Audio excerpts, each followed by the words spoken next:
Agriculture. It's the economic engine that drives this region. On this episode of Valley's Gold, we're going to learn about squash. From farm to fork, we'll explore the many varieties of this special fruit. So join me, Ryan Jacobsen, as we butter you up.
Valley's Gold is produced through a partnership between the Fresno County Farm Bureau and Valley PBS. Production funding for Valley's Gold is provided by Everyone enjoys getting together to laugh, to talk, and mostly to eat. It sounds so simple, but the reality is that it takes a lot of hard work to feed us. The next time you sit down to eat, remember to thank our farmers. Garge Italian Incorporated since 1949 at 800-696-6108. The Myers Water Bank and Wildlife Project, a water resource and education program, providing an educational experience that teaches students in the Central Valley about water and wildlife. For more than 60 years, Brandt has been a major supplier of agricultural specialty products. Formerly Monterey Ag Resources, Brandt provides sustainable solutions for both conventional and organic growers. Brandt, we're proud to call the Valley home. I've been joined by Todd Harrisuna, General Manager of Sunnyside Packing. Todd, thanks for joining me. Thanks for having us. Well, let me begin with, tell me the history. What is Sunnyside Packing? We are a third generation California grower, packer, shipper.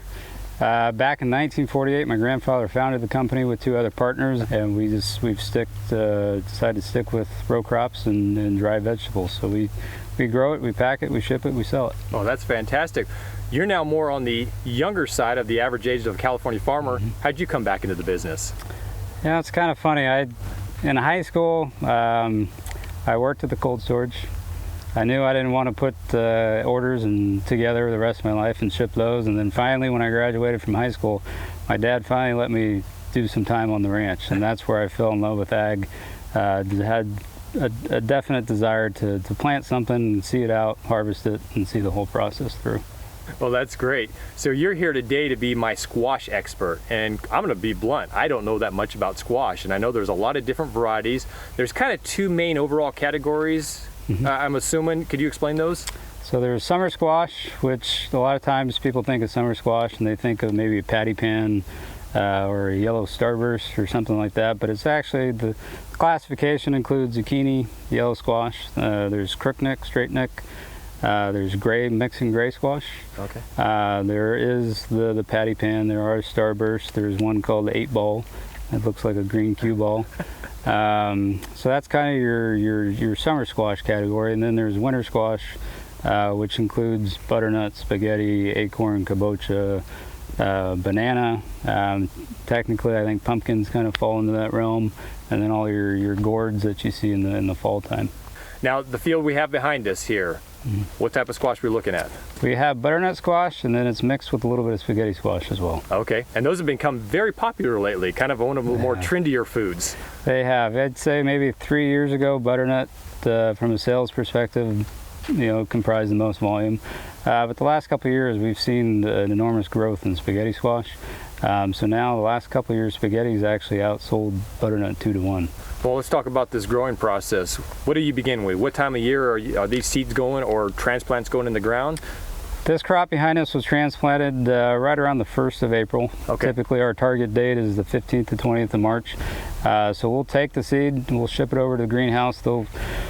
That usually gets sown in the greenhouse right around February 1st. Okay. They can do it in about a 20 to 25 day process. So squash, it'll grow pretty quick. They'll bring us a little seedling and we'll transplant it into the field mid to late March. And then it's about a 90-day process from transplant to harvest for butternut and spaghetti. And squash grows like a weed, so it can go from you seeing the rows to not seeing the rows in a matter of weeks. Yeah, and you're going with barrier irrigation tape covered by a tarp of some kind? It's a tarp. We use that in the springtime to build the soil temp, so that way when we plant, we can kind of artificially manage the soil temp and get things to grow. So if we have a cold, wet spring, we can still keep the growing process proceeding forward, and it also helps us kind of dictate our harvest windows a little bit better as well. Got it. And as you go through the process of growing these, much of a concern as far as pest and disease? Like a lot of squash, your biggest concern is mosaic viruses. It's an aphid transmitted virus.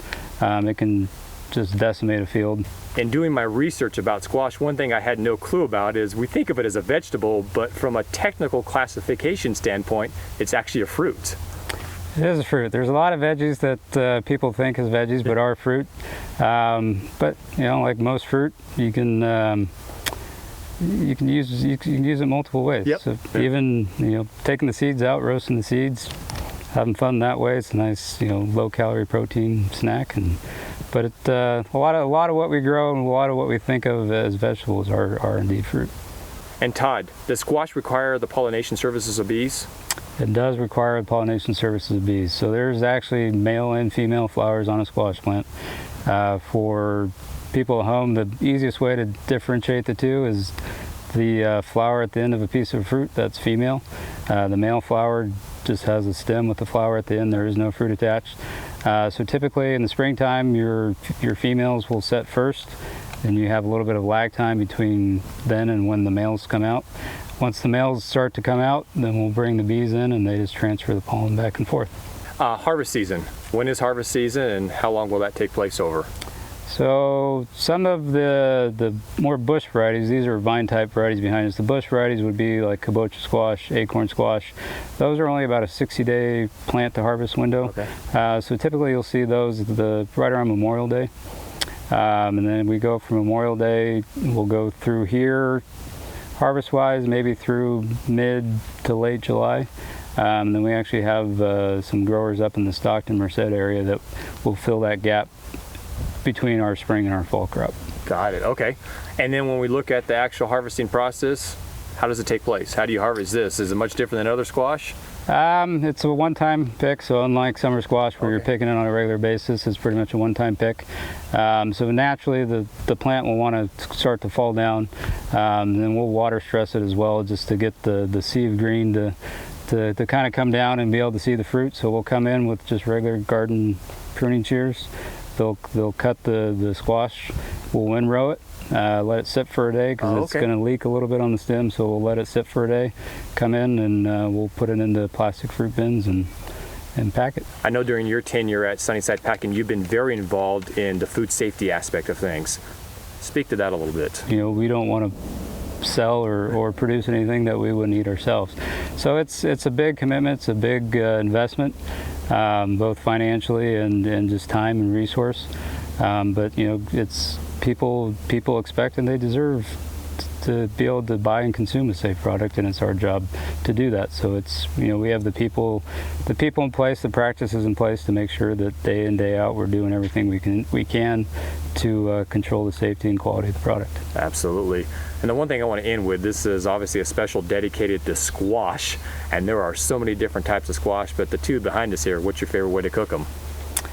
I'm not much of a chef, but probably the best way I've ever had, and my favorite to date, is spaghetti squash, and simply just a little bit of butter, a little bit of garlic, and it doesn't take much. Take much. They're pretty awesome by themselves. Well, Todd, thank you so much. It's been incredibly informative. Thank you for letting me learn a little bit more about the California squash. Thanks for coming out. Appreciate it.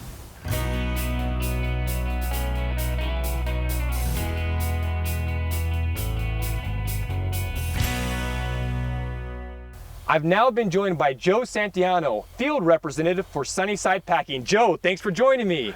Thank you. Well, Joe, let me begin with, how'd you get involved in the agriculture industry?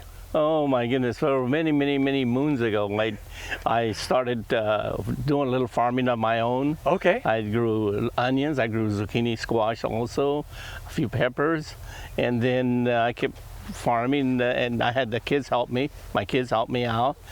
And then I got involved with Sunnyside. They asked me to come. I used to send all my product to Sunnyside Packing. Okay. So they asked me if I would be a representative, field representative for them, and so that's how I started.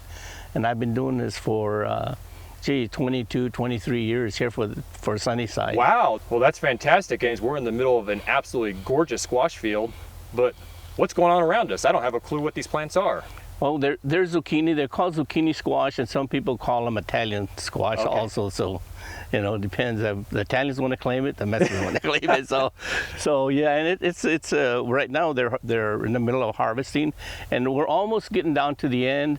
I believe we started the latter part of April.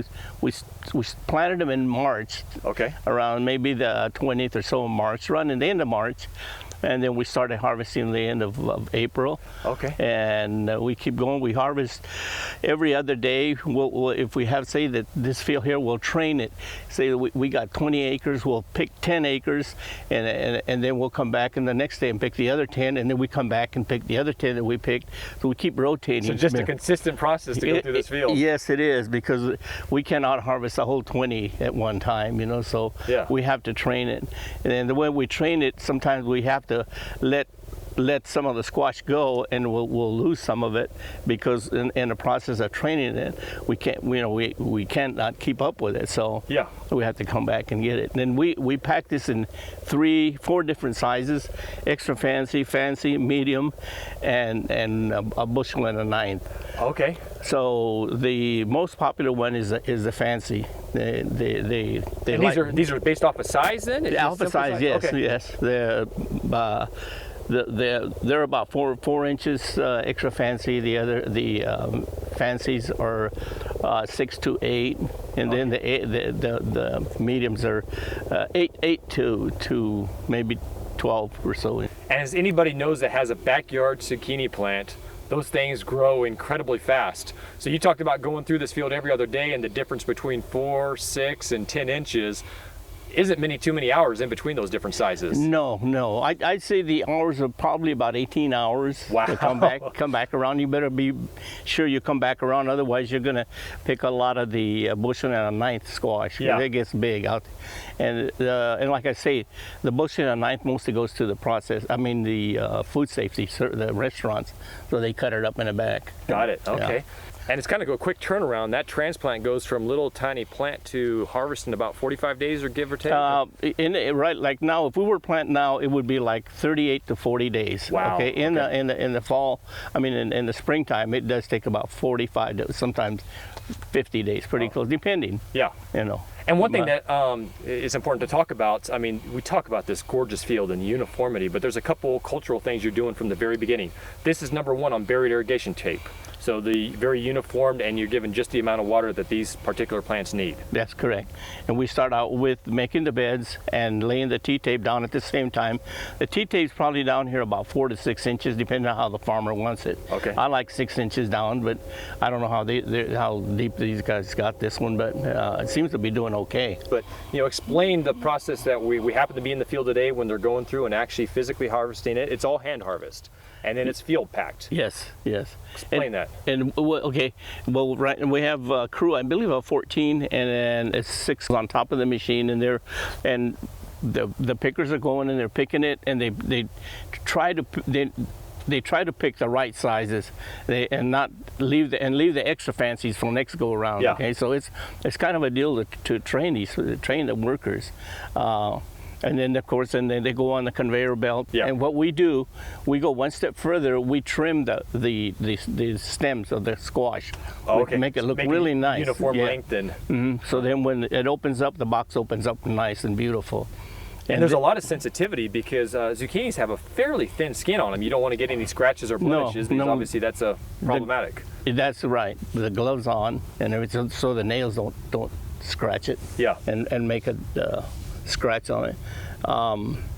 Yeah, and then from there we load it up and we palletize it, and we take it in and unload it in the shade over there, and then from there it goes to the packing shed. We have a QC girl, quality control girl at the packing shed, and she'll open some boxes when it gets there, and if she sees something wrong, these girls have a color code. Each girl has their own color code. So if they pack something wrong in that box, the QC girl will call the forelady and tell them, color blue, you better tell them that we found this and this and this in the box. Because that's so important. The buyer is looking for that uniformity, and they want the same thing. They order every single time. Exactly. And you will get repeat orders if we do a good job, of packing this stuff. Yeah. And as a field representative, one thing that's unique about Sunnyside, you're growing some of your own product, and you're also getting it from a lot of other growers. And so getting it from those other growers, you're also working with them through quality control throughout the season. That's correct. Yeah, we do a lot of that, and a lot of our growers that they sign up, they know when they sign the contract that we're really strict on quality, and we are. Yeah. We're strict on quality, and it's good. You get a good feeling when you see your product that comes in nice. Yeah, because quality control is so big today. I mean, obviously making sure that product's just as expected to be. We also have a food safety program. Yeah. We're also global, and then we have the Primus both. Yeah. And so at first the growers were kind of, now they're happy when they pass the inspections. They're happy now because they get a certificate of the whole bit, and they're trying. And I believe now the growers are realizing now that food safety is here to stay. Yeah, and it's important. It's very important. Yeah. Yes. Yeah. So. And Joe, the one thing I want to end with here then is we're talking zucchini squash. What's your favorite way to eat it? Oh boy. Okay, that's a good question. There's a lot of pressure because as a grower, we gotta. The way I like to eat it, we'll take some hamburger meat and onions and mushrooms, and we throw all in the pan, and we stir kind of in the pan. Yeah. And then we take the zucchini and then we chop it up at the very end. That way it doesn't get soggy. We chop it up, throw it in the pan, and right on top of that we do canned corn. Okay. And we throw it on top, and on top of that we throw some jack cheese on it, and man, is it good. That sounds like one heck of a recipe. Oh yeah, it's good. It's great. Well, good. Well, Joe, I appreciate it so much. Thank you so much for showing me around this and learning a whole lot more about squash that I didn't know about today. So okay, I great. appreciate it. Okay.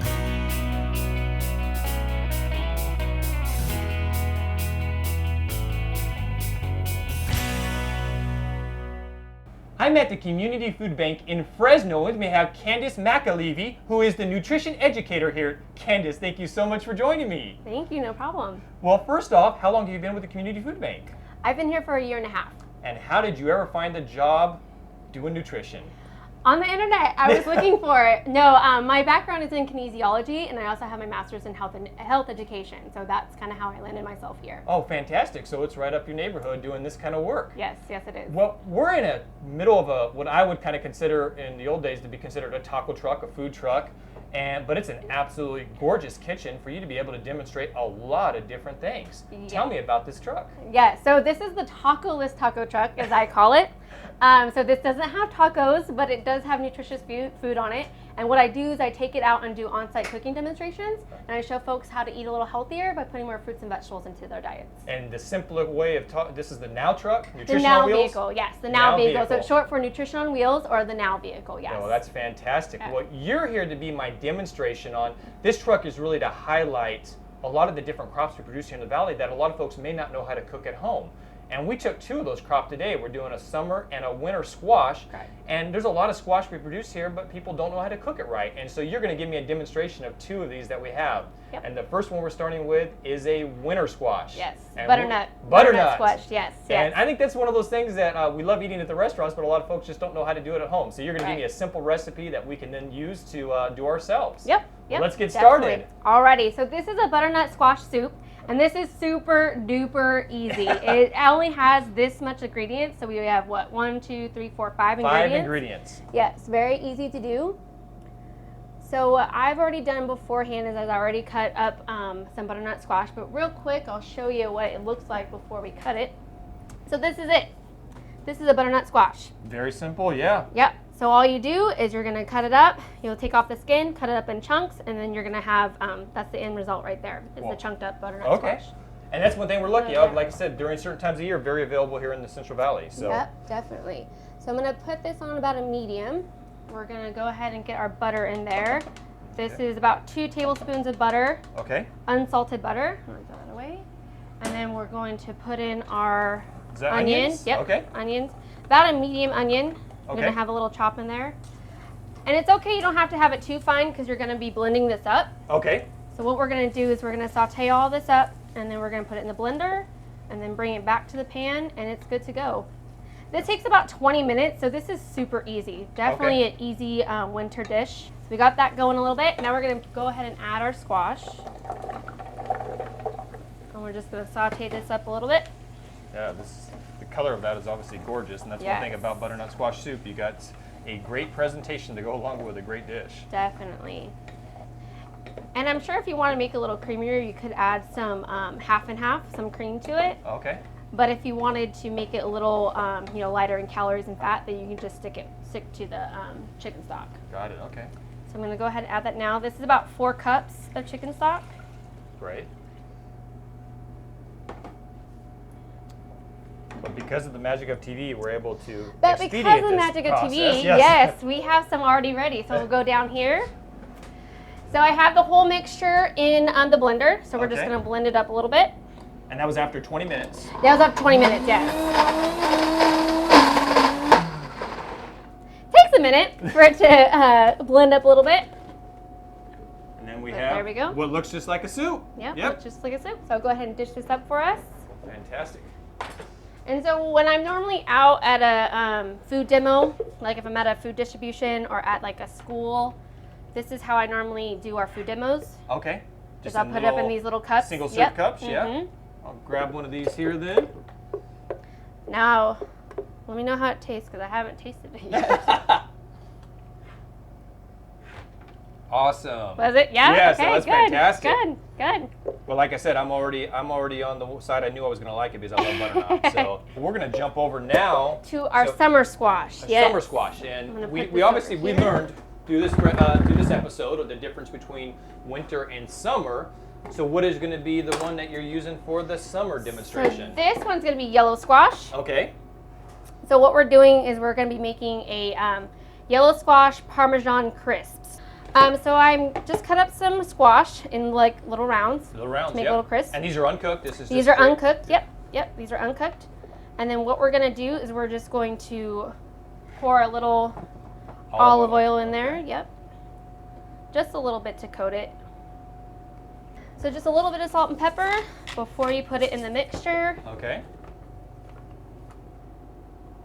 And then since I have gloves on, I'm just going to toss it up with my hands. Make sure that the oil gets covered. And what the coating is just panko breadcrumbs. That's it.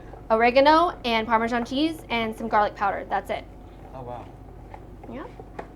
So now I'm going to go ahead. I've already lined this up. I sprayed it with some more olive oil. That's in a spray. Just coat them like a... Mm-hmm. You're just going to coat them like you would anything else. Yeah. And just put it there on the baking sheet.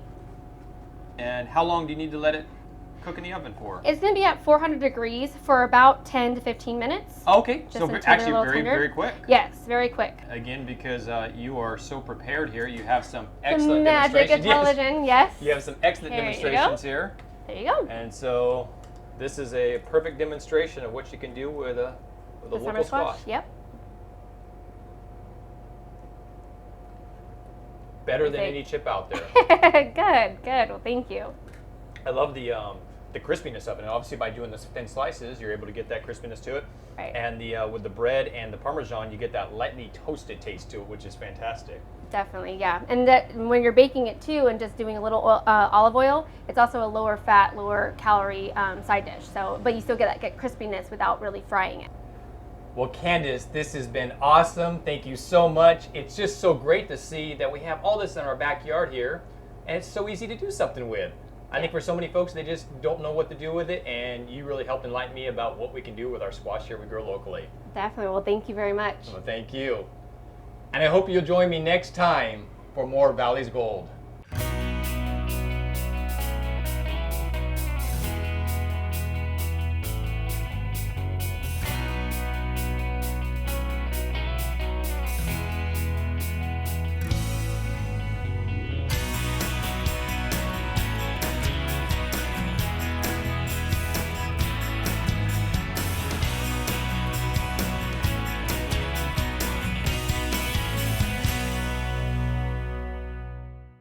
Production funding for Valley's Gold is provided by Everyone enjoys getting together to laugh, to talk, and mostly to eat.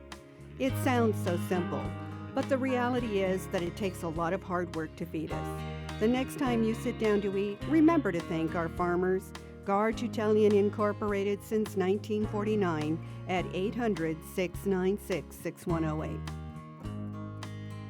The Myers Water Bank and Wildlife Project, a water resource and education program, providing an educational experience that teaches students in the Central Valley about water and wildlife.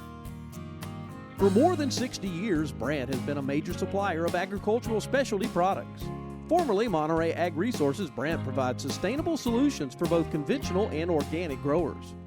Brandt, we're proud to call the Valley home.